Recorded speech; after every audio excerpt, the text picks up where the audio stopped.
Yeah, Dave, you've been waiting, man. Thanks. You can ask your question. Okay, Go for it. cool. I just have a couple of quick. Some of them are kind of intertwined. And it was after we got off our last AMA, and I think you guys did a great job, obviously. But what I was on a Spaces with, and I don't know if you guys know, Akil, did you tell them what they're doing? They're on like a 6th or 70th hour Twitter Spaces right now. Like this Yes, is how much I had to, dedicated fan base. I had to post it up top. Yeah. I can't believe it. We might need to do something like one of those challenges, the last person in the room at an hour. Maybe we need to put something up. But just to be clear, everybody, it's as long as somebody from the community is hosting it. And so I am the community here hosting it. But as long as one of us is hosting it, we get to have that little thing. Yeah, That's all. I did it. Like Crypto Khaki handed it off to me, and then at like 11:30 Pacific Standard Time, and I went until about 7:30, 8 o'clock, and then the next shift came in. It's like we're like a well-oiled machine. And that is incredible. It's so awesome. It's amazing. So I want you guys to know that, and I'm not kidding you. Granted, there was a couple like topics that we were talking about that led from VV to other things that weren't directly related to VV, but 98% of the talk is about VV, and that just goes to show like what you guys have done in order to like build real culture. Right? Like to me, that's what the definition of culture is. People that voluntarily come into a space that never really actually talk, but then all of a sudden it's like, whoa, this person speaks. And next thing you know, it's like you're learning a million different things from so many different people. So anyways, like I thought that was great. The couple of questions that I had, and if anything, like what I said last night was, I think we need to challenge you guys a little bit more. Not that you need more challenges. I mean, challenges as in the questions. Yeah, to the question, David. In the AMAs. I mean, we're asking the same questions over and over is what I'm saying. Meaning when Pokemon, when this, when that, like, and in my opinion, I think that you guys are well equipped to answer a lot of the questions that I thought that at least just my opinion that we should have been asking, right? Like specific feature questions about the app, right? And one being in particular, the like bidding on an auction, right? When you bid on an auction, at the end of the day, like there's the potential for somebody to come in right at the last second and essentially just kind of steal that auction from you when you think you won, which I did, and I didn't. So I was really, really sad. But I think like extending if someone makes a bid in the last second or so, maybe it could be something where it's like extend it for another 10 seconds or something like that, right? Like I just felt like, and that's just one example. I just feel like we as a community. Sorry, guys. I might just jump in there just quickly in case you missed the detail in the last AMA. I think Dan mentioned that some of those features like auto bidding and things like that would be part of the Pro package, Dan, or was it the Master Collector? Yeah, the Master Collector Pro. And I will just add that, I mean, number one, David, thank you for all your support. And number two is that the bidding system absolutely needs to go through a rebuild at the moment. I mean, I think it's one of the sections of the app that we haven't really right now had too much time to focus on. And while it is working to some degree, we will absolutely be refocusing on the functionality around how bidding works. Like, for example, having the option to do, maybe you just want to do a 1 hour auction, or you want to do a 30-minute auction rather than a 3-day auction. And then all the other features that are in, popular auction sites like auto bidding, extended closing time based on activity or volume. Yeah. So I think the takeaway would be that, really we are, in quotes, painfully aware of, the parts of the app that can be improved. And they all are absolutely on the roadmap. But I do agree with you, David. I'd be quite happy to jump on AMAs to just talk through features. For me, that's what I love about Veve. Basically, my day job is to come up with features and make sure that the features we have are getting improved and moving along.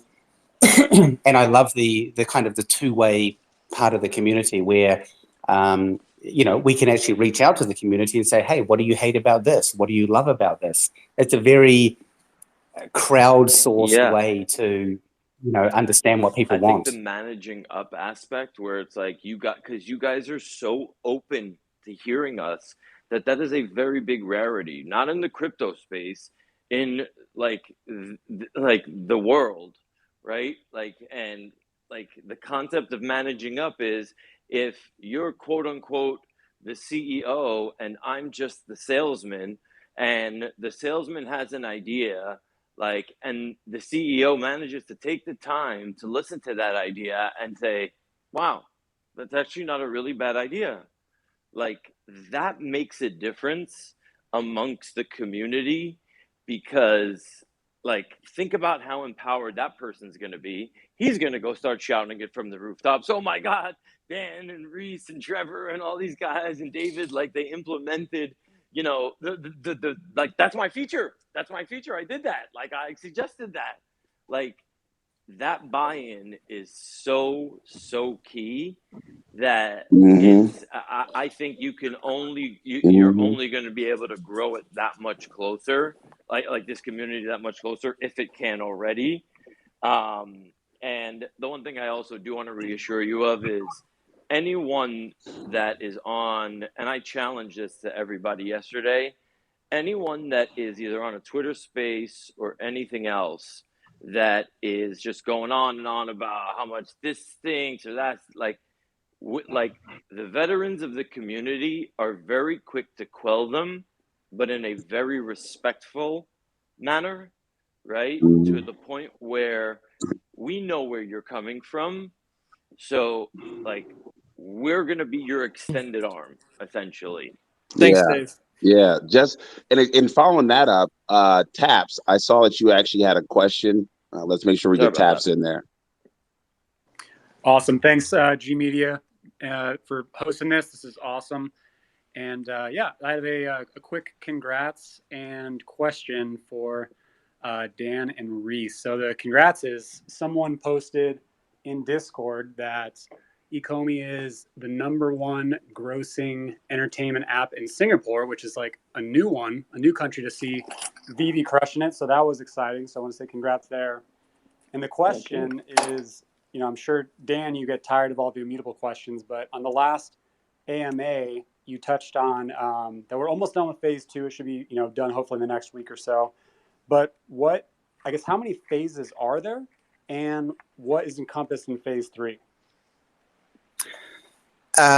So with the mutable migration, there is a 3-phase approach, which I believe Reese has covered quite well in the initial article that we put out for anyone who's more interested at the Ecomi Medium blog.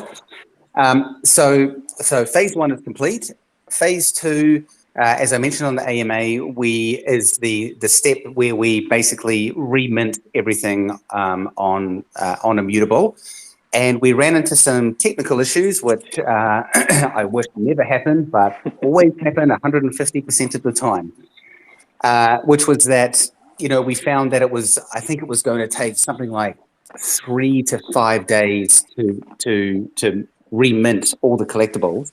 And because there are ownerships associated with those collectibles, we would not be able to have the market open during that time, because we couldn't have any collectibles changing hands while we were doing the reminting.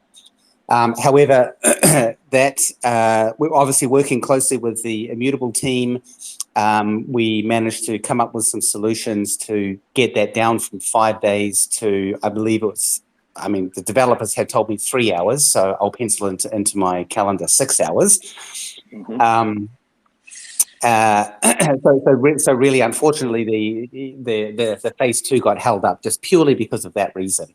And I mean, this is just synonymous with any tech company, and that's, you know, for anyone who has been following us for a while, that's why I very rarely promise timelines, because you know, the old adage from way back in the day of shit happens seems to be, well, actually, to be honest, in Veve we call it the Veve curveball, which generally seems to happen with every project we do, which Reese can attest to.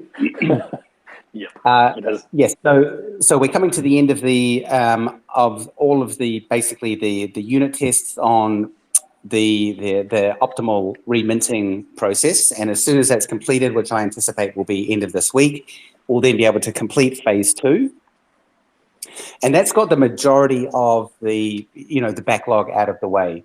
The last phase, phase 3, is really where we do the token swap, and this is the last step of the process. And for anyone who wants more information about that, again, we cover it off in the Akomi Medium blog if you want to read through that. Yeah, I'll just drop that on the Spaces tweet as well in case anybody wants to take a look at Please. that. Yeah, it's worth looking at. We do have a few more instructional articles that will come out when these processes are ready, just to let you know sort of where your tokens are going. Now that blockchains are... Sorry, if I'm holding them on an exchange, scalable. Excuse me, sorry. If I'm holding them on an exchange, do I need to do anything or just hold them there? No, you can just hold them there. The only difference is that any tokens on the exchange will be converted to layer 1 tokens, which means you can trade them on the exchanges and all of that.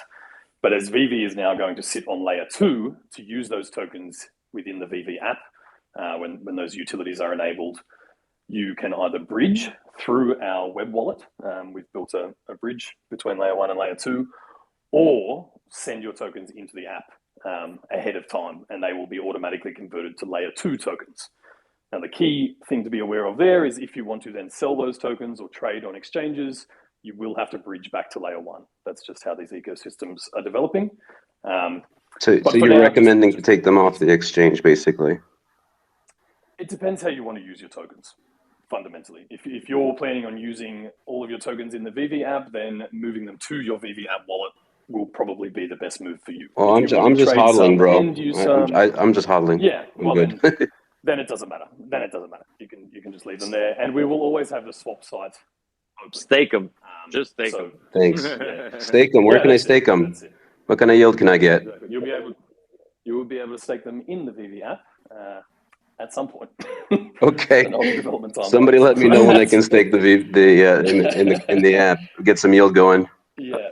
I'm sure they'll put out a tweet or something. Reese is always on top of it. Always, man. Appreciate it.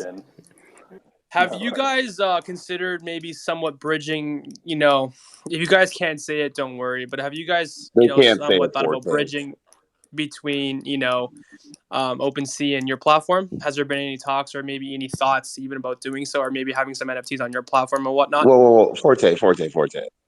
This is where the unofficial CEO of OMI, which is me, comes into play here. So once again, Immutable X has already have a partnership with OpenSea, so it's kind of already good. It is. I mean, Black, I get it, but I mean, always from the horse's mouth is the best thing if they're allowed to. Well, I'm the horse. I'm the unofficial CEO. The unofficial horse, which doesn't count in my books. Wait, so yes. But is he's like my little brother. My little brother. I mean, keyword being unofficial, right? That's the key word here. So I mean, I gotta dissect that word. It's unofficial, not really. So, you know what you want to go? With all due respect, though, Black, I love you, man. Real reporting. I like it, Forte. Real reporting. Got to, man. So I mean, my question still stands, unless you guys want to just kind of say what the unofficial horse said, which is cool with me as well. Yeah, so obviously as an NFT platform, we understand that our users do want to take their assets off platform. And as I mentioned earlier, we have 1 foot in the real world and 1 foot in the crypto world or the blockchain world. So on the real world side, we're working with, some of the biggest IPs and licenses in the world. And, more often than not, they take a very cautious approach to new assets like this. especially when it involves IP and ownership. That's right in the right in the center of that Venn diagram of their legal teams. So we really kind of categorize our collectibles into two groups. Number one, we've got all of the big brands, right? And my personal belief is that one day everything will be interoperable. But I believe as we move into this space, one of the benefits that Veve offers the fans and licensors is that we can help take baby steps into this new world, in the sense that right now our licensors who may be feeling a little bit unsure about the open blockchain, they can come into a walled garden, which is Veve, and experiment, see how everything's going. And then as time progresses, and assuming that it's something they want to do, then they can choose to have those assets become interoperable. So that's the first group. The second group is, more of the artist community, like the Ron English, Jermaine Rogers, Frank Kozic's. These guys are a lot more open to being interoperable. They want to see their art out everywhere, and so do we. We don't necessarily want to be the gatekeeper of all of the stuff. I mean, basically, we're representing someone else's artwork, so it would actually be a bit rude of us to say, no, you can't go and sell it somewhere else. And we know that that's what the community wants as well. So the basic process that's going to take place is, number one, we complete the immutable migration, right? That moves us to layer 2 or Ethereum base, which, as Reese mentioned, someone mentioned, is already integrated with OpenSea. And then after that point, we basically need to build the functionality into the app that will allow you to send your NFT to an external wallet. Now, a lot of that, actually I won't say a lot, I'll probably say 50% of that work has been done, because prior to bringing on Immutable, we actually thought that we would just allow users to go straight to an Ethereum ERC-721. And I think this was back when the fees were a lot more reasonable, but then obviously as they've skyrocketed over the past sort of months, that option didn't really seem too feasible, which is why we were looking at other options like layer 2. So my sort of final words on that is that I believe that interoperability is something that is absolutely going to happen in the future. Veve allows these licensors and artists to take baby steps into the space, and as that grows and progresses, and the industry becomes more open to this new form of digital asset, that's more than likely what we're going to see. However, with the one caveat, which is that within Veve, it is actually up to the licensor as to whether they want to go interoperable or not. So we can kind of turn that feature on or off. And obviously, Veve, we're just a simple licensee, so we have to respect the wishes of the people who bring the amazing IP to the platform. Thank you, Dan, for that official, Akil, official horse's mouth in-depth analysis. Dan, I appreciate it very much. Only a friend would talk to me like that. Only a good friend would talk to you like that. That's Akil, we love each other. I'm going to give you redemption, because I heard you say something really awesome today, where you were talking about DesignerCon and how you think, and your opinion on how, you think it would really help, Veve, the entire Veve ecosystem. And maybe if you wouldn't mind talking about and sharing that opinion, because I thought that was super insightful. And then maybe we can. Who, me? Yeah, you. So guys, you're going to be down at DesignerCon. Number one, can you guys just slide me that VIP pass into my DMs now? Listen, I'm only up in Oregon. I'll fly down. Who cares? I'll make guys, it. Don't worry about it. I'm in Hollywood. I'm right here. Don't worry about it. I'm closer. It's fine. Yeah. Oh, yeah. He'll keep it warm for me. But the way DesignerCon is setting up, it brings in. I mean, can you guys just talk about bringing in a new group into the Veve family, because DesignerCon isn't like a Comic-Con. It's not like, you know, it's a different kind of space. And just talk about what your guys are aiming to do at DesignerCon, and especially the fact that you've got some one-offs coming. So I just want to hear about that. Well, I think the reality is that David has been a fanboy of Decon for probably the past 10 years and has been there every year. And I've been there with him, you know, watching him run around and collect everything he can get his hands on. So, you know, I think there was already a fairly strong, maybe I won't say relationship, but I'll say affiliation with Decon and what they do, which is really these, you know, designer toys. And a lot of the artists that we have already released on the platform, such as Ron English, Frank Kozik, Jermaine Rogers, you know, a lot of these type of artists are already featured at Decon. And, you know, a lot of the time it's been, Decon has been a platform for a lot of these emerging artists. So because we have such a strong desire to build out that, that artist category, along with all the big brands that we work with, it really just seemed like an absolute no-brainer to partner with them. And, you know, kudos to David for being able to, you know, put together a deal and, you know, bring this whole thing to fruition. So it will actually be the very first live event that Veve has taken part in since the beginning of the year. Dave and I are both very upset that we can't get there due to COVID restrictions.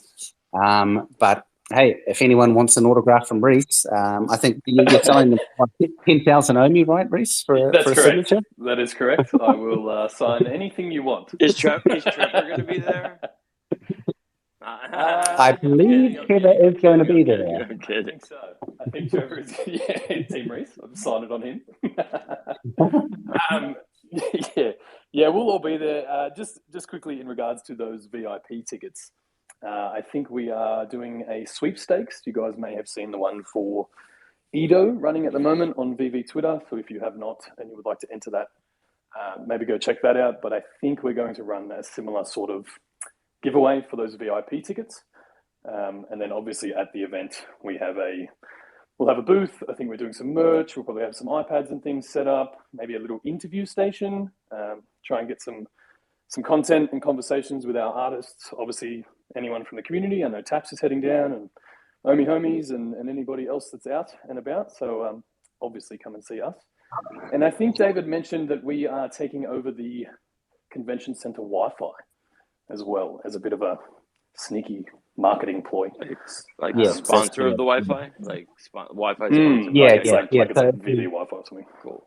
Yeah, if you want to join Decon, you'll have to join the Veve Wi-Fi, and I think the password is something like Veve is awesome. or Nice. go download Veve. Classic. So who's buying me dinner that night then? Well, yeah, we should probably go out somewhere, I think. Make a little I mean, I'll buy the first bottle of wine, but you know, dinner's on I'll you. pay for dinner. Yeah. If it all goes according to plan and I hear everything I want to hear, I'll buy dinner for everybody. Let's go. Sounds good to me. You heard it here on Docs New Media first. That's it.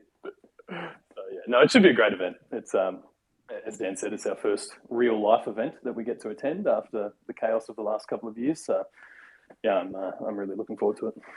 And just do any of the speakers at this time would like to ask more questions, except for Dave. Dave likes holding the mic more than I do. My bad. I was super fascinated about the IP rights and bridging the gap between blockchain and the legal world over here. I was wondering which jurisdictions you guys are operating in more specifically. I mean, we don't necessarily operate in specific jurisdictions. I mean, you know, Veve is a worldwide app, but you know, as a business, we need to focus on the jurisdictions that our business operates in. So, you know, I wouldn't really say that's sort of more the too much of a concern. It's just more that, you know, Veve is now getting a lot of attention And, we know that the space is very, very new, and it's more than likely that we are going to see, new forms of regulation pop up. And, we're always just trying to be ahead of the game in that area. Got it. Thanks a lot. That's helpful.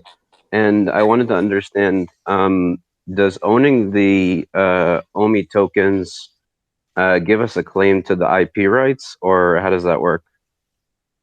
Absolutely not. I mean, in the same way that if you went to buy let's just say a Transformer toy, and that's no confirmation, by the way, you own that toy, you own that physical toy, but if you were to then replicate that toy and use the IP, that would be 100% illegal. So the comparison of what happens in the physical world and in the digital world is basically identical. You get a DMCA. Right. Well, I'm just trying to get a handle on the tokenomics, the supply and demand. So, and what does the token, represent as a holder? Is it just the currency? Yeah, you absolutely don't get to own any part of any of our licensors' IP. So yeah, when it comes to the actual tokenomics, though, just in case you haven't seen them, and for anybody else that wants to take a look, they are on the Ecomi blog. I think it's probably just called Token Info or something like that. The entire Veve ecosystem is underpinned by the OMI token. Obviously, we use gems in the app as the forward-facing currency. For the same reason that, that is really, I think, what has helped us to reach that point of adoption, just really simplifying that. But in the background, any transaction that is taking place, if you're buying something from a store or something like that, there is an OMI token flow. So there's an in-app reserve of tokens. As you, when you essentially swap those gems for that collectible, because it's all on blockchain, there has to be a token interaction there, which is swapped for the NFT. So fundamentally, all transactions are underpinned by the token, which is progressively becoming more scarce as the NFTs are sold, right? Because each time a collectible is purchased, that dollar amount of tokens is burnt, so completely removed from circulation. Oh. So you have this depleting in-app reserve, and to replenish that reserve, we have the system of buybacks, as Dan mentioned earlier. So, we need to keep topping that up so that the system keeps running, essentially. And those top-ups come from buying back the OMI token from exchanges or from the market. So that's one side. And then the next implementations are the new utilities for the token within the Veve app. So as we mentioned earlier, there's a drop lottery. So you might be able to bid your OMI tokens for to secure one of the collectibles, and then those tokens would be burnt, for you to purchase that. So yeah, the whole system is underpinned by the token, and then there's new utilities coming that will continue to reduce that supply from the circulating supply as well. Wonderful. That's really okay, thanks. That's fantastic. I apologize for the new questions.